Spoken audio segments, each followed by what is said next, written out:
Great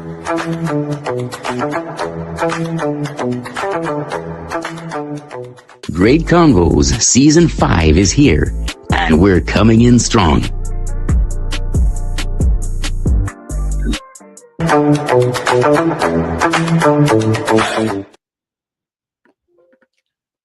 Hey, we are here. We're live. We are here.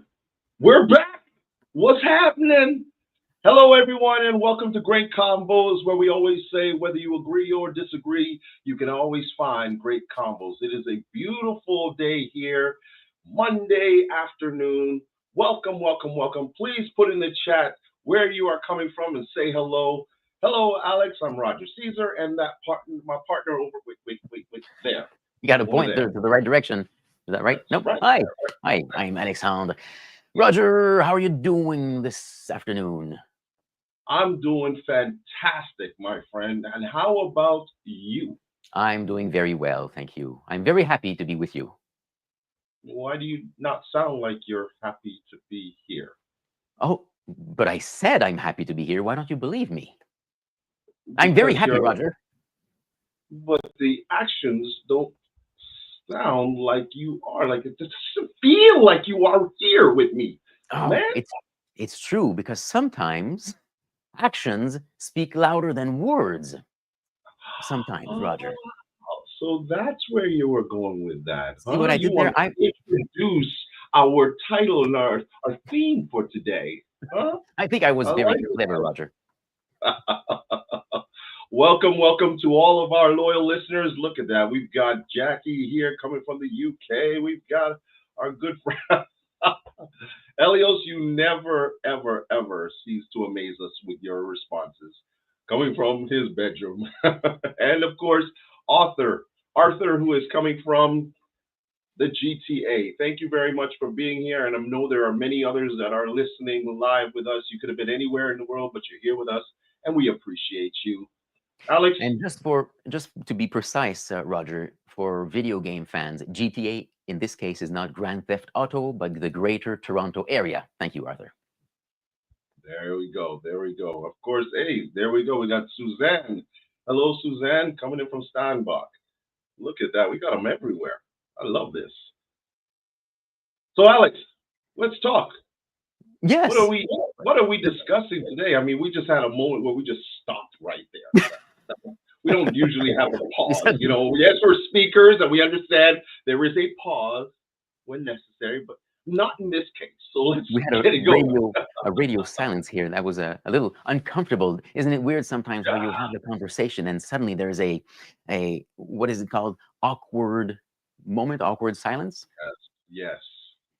So we'll try not to have those anymore today, because if we do something strange, if we do something rather than say something, well, sometimes the actions speak louder than words. But look, Roger, we can talk about this topic from various perspectives, and I recommend we do it in two different ways. We'll talk about it from a general communication and public speaking perspective. What do you do when you're on stage or in a small group or even in conversation with someone? Are actions more important than words? So the nonverbal versus the verbal. And then we can go on to generally speaking. So actions versus words in life. Yeah. And if you want to join in the conversation, please, we love hearing from our listeners on how they feel about the conversation. So Alex, go ahead and kick things off for us. Well, sure. When I was studying and training on public speaking like over 15 years ago, I remember one statistic that just stuck with me, and I found it fascinating. What the trainer said was, in communication, in public speaking, the nonverbal is more important than the verbal. In other words, what you do or what you show is more important than the words that you use. And there was even a specific statistic, which you might have heard before. Now, let us know in the comments if you heard this before, the 7-38-55 rule, which states, and you might have heard this from experts, that 55% of the message that comes across through either the whatever is physical, so the facial expressions and the body language, 38% through the tone of the voice, and only 7% through the words. Have you heard this before? So when I've heard something like this, but not completely this one. So I'm glad that you are letting us know and teaching us something new today. Go ahead.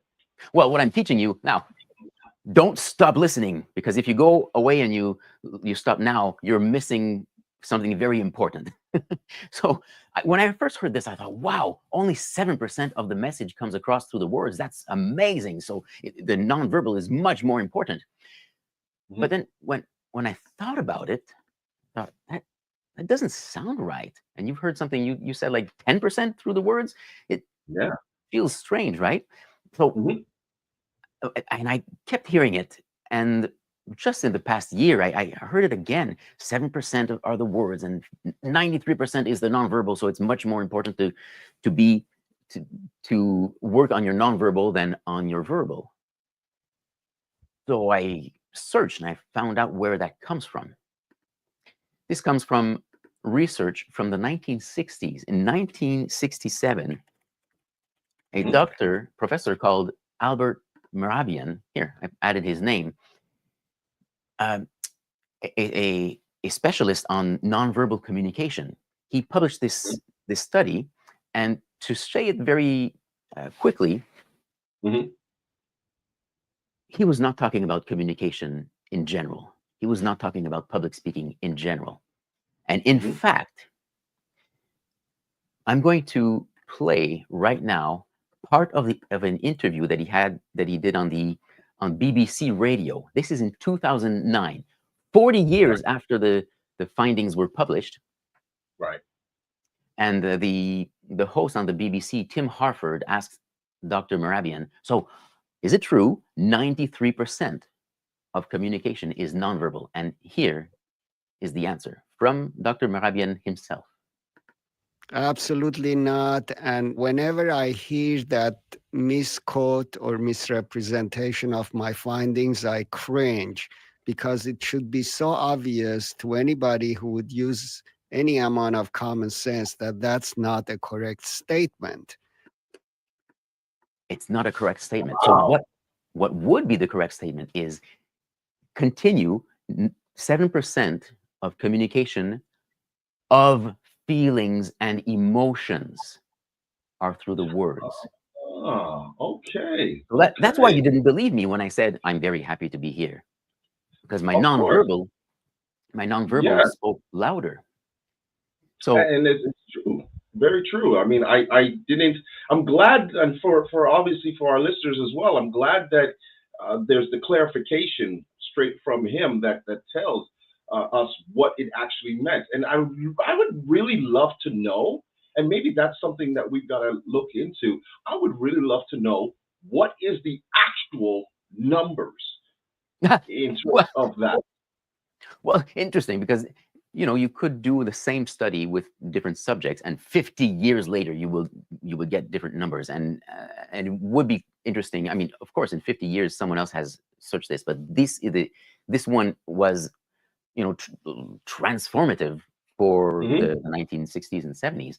And look, we can maybe end on this note here. This is from when he published his book, which is an easier read than the full study. And this is from he published it in 1971. There's a second edition in 1981. And here is what he says in the opening page, the first paragraph of the preface.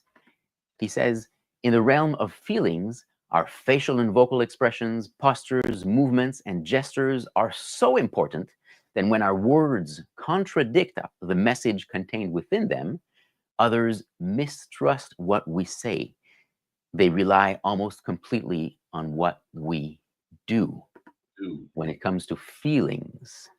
Isn't that interesting, right? Isn't that interesting? Because I think that a lot of times that's what ends up happening, is that we'll hear somebody say something, and we're just talking about in general, but obviously specifically when we're watching even speakers, will see what they say, but the actions don't match it. The feelings don't match it. And we will talk about that even as coaches. We will say, match your words with your feelings, match your words with the actions so that it looks exactly like what you're saying, right? But even in life, we can probably say the same thing. But what are your thoughts? Yeah, and I mean, if you ask your child or significant other or anybody else, how are you, and they say, yeah, I'm doing good. Do you really believe them? No, exactly. No.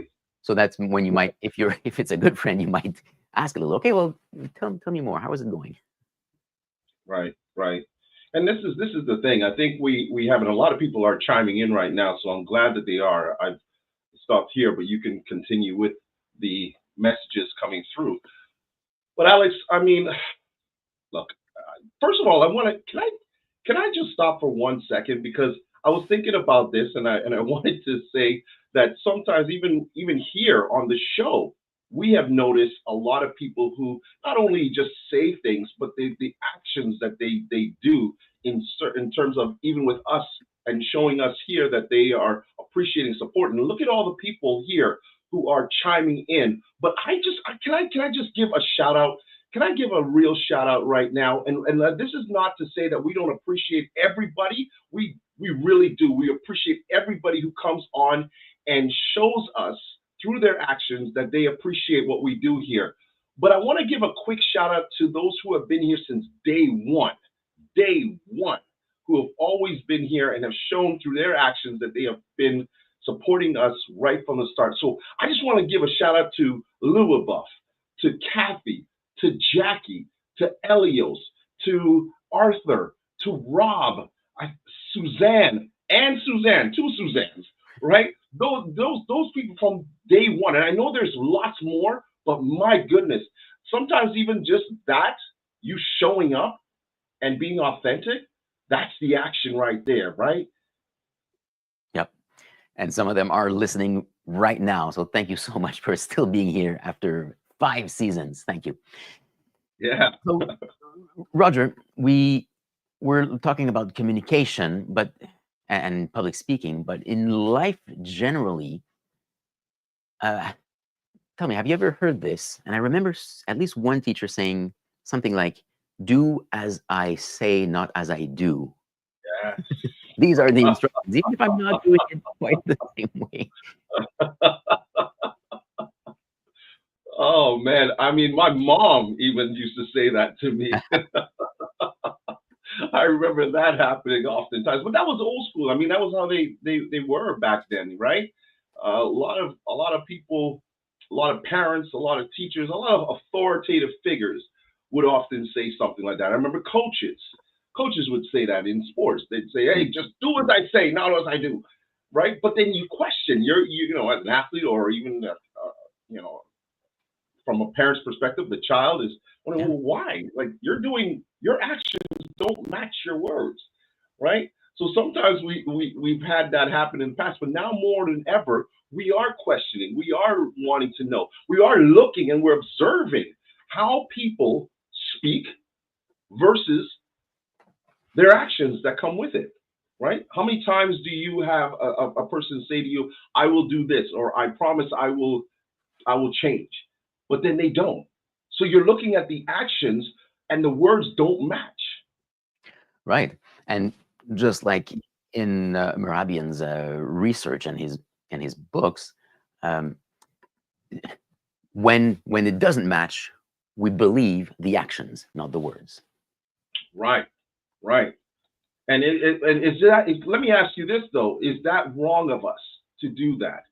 Is that wrong of us? Is there a moment when you will say, Alex, and even for those who are listening here, is it wrong of us to not look at the words or say, hey, maybe their actions aren't exactly what their words are saying, but I'm going to believe their words? Is there a moment like that?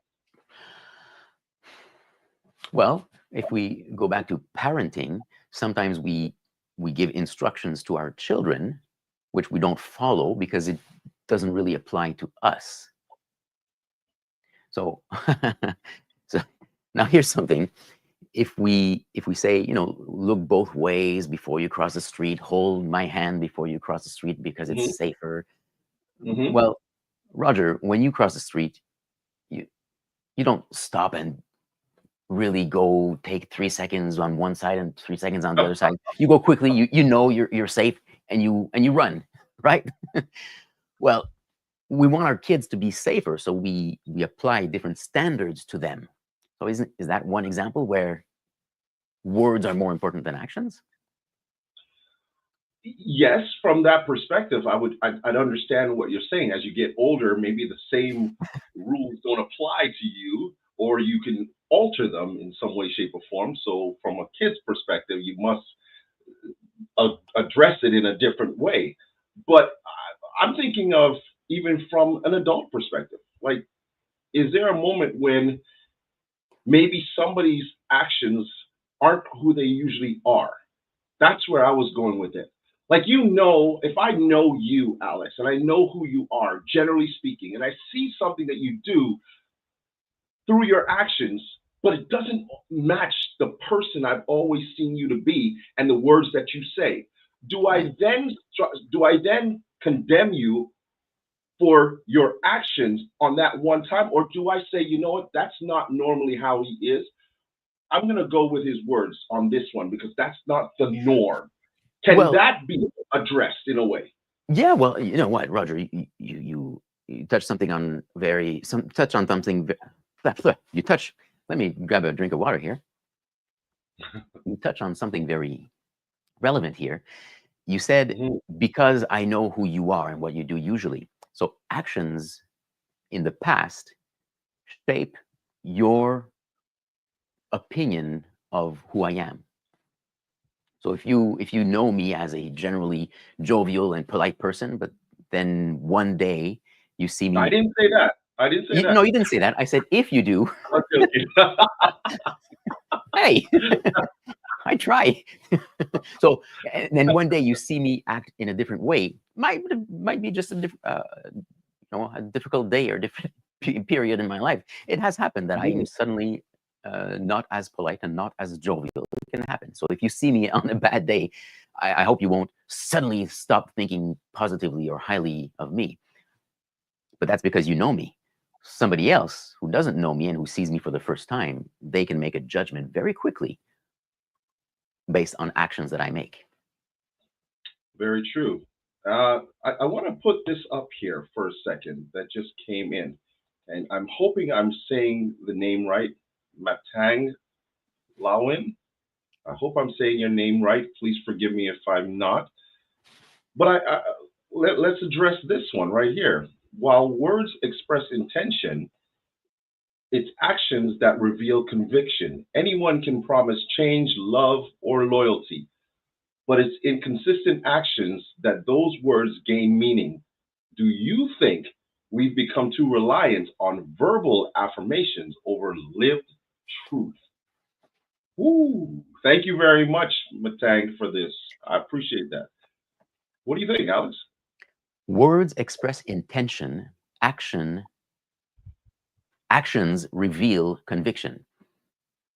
Yeah, it's nice because words are empty until you act upon them, right? Act on them. Now, the question of verbal affirmation, sometimes I know that you do this. You have there's different ways of saying it, but affirmations or saying out loud or writing down what your intentions are or your vision or your positive statement to start the day or the week.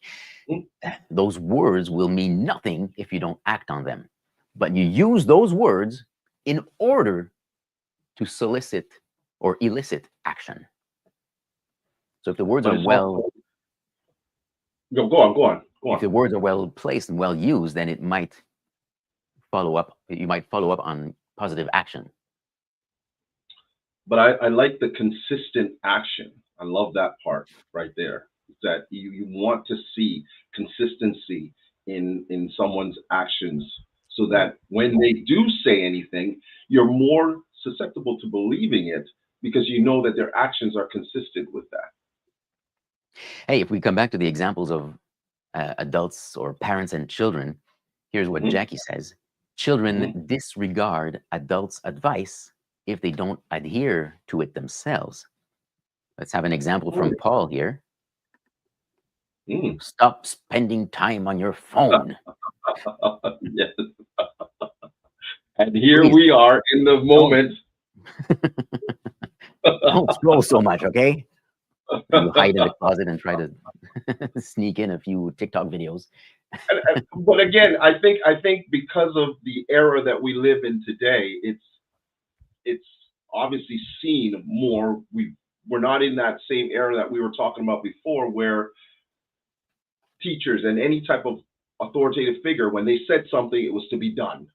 Right now, it's a different era, and you have to understand that kids today want to ask. I mean, my daughter is prime example of that. Anytime I had said something to her, it was, why? Tell me. Why are you doing it? What are you doing? And it was to the point where I'm just like, can't you just say yes? Yeah. Right? Can't you just accept what I say and do what I Yeah, ask? exactly. Right. So I think that things have changed, but it still comes down to what Matang said, which is consistent actions, consistency. Right. I guess you could. It's normal sometimes that we slip up and we don't do exactly what we're going to say or what we intended to do. And once in a blue moon, maybe that's fine. But yeah, consistency is key. Thanks, Matang. Yeah, for sure. I mean, even Jackie said, guilty as charged. She put it with one. When So talking to your I think children. that's just it. That's just showing the authenticity right there, because I know I have as well. So we all can learn from this. I think this is what it comes down to, is that we can learn to really be consistent with how we do things.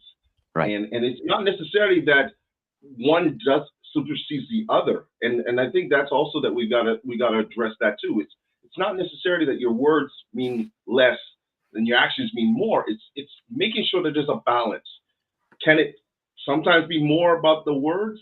Sure. Could it be more about the actions? Yes.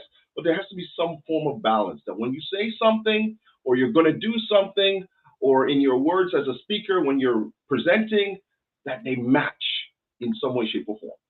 Mm-hmm. You hinted on the following question, Roger, at the beginning of what is the percentage, or what exactly, if we were to redo these studies, what sort of results would we get? Mm-hmm. And I'm sure that we would get all sorts of different answers. Mm-hmm. If you were to guess, like, what is more important? Let's talk about just when you're on stage, when you're in front of an audience. What is more important, the words or the nonverbal? Ooh, wow. From the experiences and being on many stages, including the World Championships, your words are powerful, right? But how you say it, and also the way you deliver it, is also just as good. Now, again, we had a masterclass and we heard about the cake, the cupcake by Verity Price, and saying that the cake itself is the words and how you put it together, the actual speech. But then, of course, the icing is just the delivery. I'm going to simply say that I would want that my delivery also impacts the audience with the words that I say. And it has to. I mean, the moments when you have a little, that makes the audience laugh in that moment, if it was a funny part of your speech, instead of just saying the words like this, right? So I think there is some valid points to making sure that the actions match the words, and that they really are consistent on the purpose of it impacts the speech way more. One Go ahead. alone can be effective, but both together are most effective. With that said, with no words, if I were to simply go on stage and just be nonverbal for 5 or more minutes, would you get something out of it? It would be really difficult to communicate anything without words. So if I have to choose, Roger, I'm going to go with the words when it comes to public speaking and giving a message. I got to say something on this, man. When we were at our conference a couple years ago, I know we're running out of time, but man, we're thinking of the same thing, Roger. When Cyril did that, Cyril Dim, the world champion of public speaking, Cyril Dim Jr. did a nonverbal for about what, 10 minutes? Maybe, yeah. It was No impactful. words. It was impactful. Now, I'm not saying that you can do that all the time, but he showed that you can do it. Yeah. On just this topic of public speaking, I want to mention this from Jackie. We often discuss about this. We go over her story sometimes. Jackie says, if the emotion doesn't come through, the words don't land. I sometimes say, the impact, approximately half, 50% of the impact of your message will come through the nonverbal. When you're communicating a story, when you're sharing a speech, when you're trying to communicate a message, if the delivery isn't done right or correctly or adequately, you could lose half of the impact, sometimes even more, if it goes against the words that you're saying. I agree. This has been a great conversation, Alex. I think that we've given our listeners something to think about. I'm hoping. Please just put in the chat really quickly if you're still on. Say yes or no. We'll love to hear it. But I think we've had a great conversation today. And as always, we hope that you will continue the conversation wherever you may be, to continue discussing these things. And of course, at the end of the day, no matter what is said, whether you agree or disagree, we hope that you will always find great combos. Have a wonderful week. It's been a pleasure, Roger. Truly. Always. See you later, action guy. It's been a pleasure.